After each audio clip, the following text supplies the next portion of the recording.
جب تیل مہنگا ہوتا ہے سب کچھ مہنگا ہوتا ہے.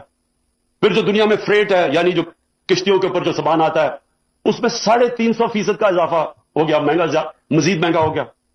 اب اگر کوئی عالمی جنگ شروع ہو جاتی ہے, اگر ایران کی جنگ ہو جاتی ہے تو تیل کی قیمت 400-500 ہو سکتی ہے. یہ ہمارے قابو میں تو نہیں. اور پھر جو پاکستان چیزیں باہر سے منگواتا ہے, مثلا تیل, پھر بجلی, آدھی بجلی تیل پہ چلتی ہے, وہ مہنگی. اب اگر کوئی عالمی جنگ شروع ہو جاتی ہے, اگر ایران کی جنگ ہو جاتی ہے تو تیل کی قیمت 400-500 ہو سکتی ہے. یہ ہمارے قابو میں تو نہیں. اتنا بڑا دنیا میں بحران نہیں آیا جو کورونا لے کے آیا. اس کی وجہ سے پہلے پیٹرول کی قیمت, تیل کی قیمت نیچے چلی گئی, اور اب پچھلے 3 مہینے میں تیل دگنا ہو گیا. $45 سے اب پہنچ گیا $85 پہ. جب تیل مہنگا ہوتا ہے سب کچھ مہنگا ہوتا ہے. پھر جو دنیا میں فریٹ ہے یعنی جو کشتیوں کے اوپر جو سامان آتا ہے اس میں 350% کا اضافہ ہو گیا, مزید مہنگا ہو گیا. اور پھر جو پاکستان چیزیں باہر سے منگواتا ہے, مثلا تیل, پھر بجلی, آدھی بجلی تیل پہ چلتی ہے, وہ مہنگی.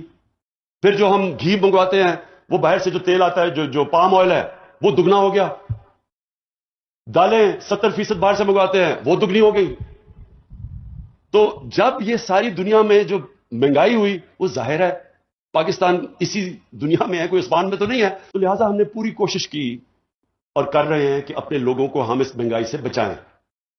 آج ہندوستان میں ویسے وہاں بھی شور مچا ہوا ہے, لیکن وہاں لیٹر پٹرول $250 کا ہے, بنگلہ دیش میں $200 کا ہے, پاکستان میں اب $144 کا ہے, سب سے کم ہے. جو ملک امپورٹ کرتے ہیں تیل, جس طرح باقی ہندوستان, بنگلہ دیش, ہم اس میں سے سب سے سستا پٹرول اور ڈیزل آج پاکستان میں ہے.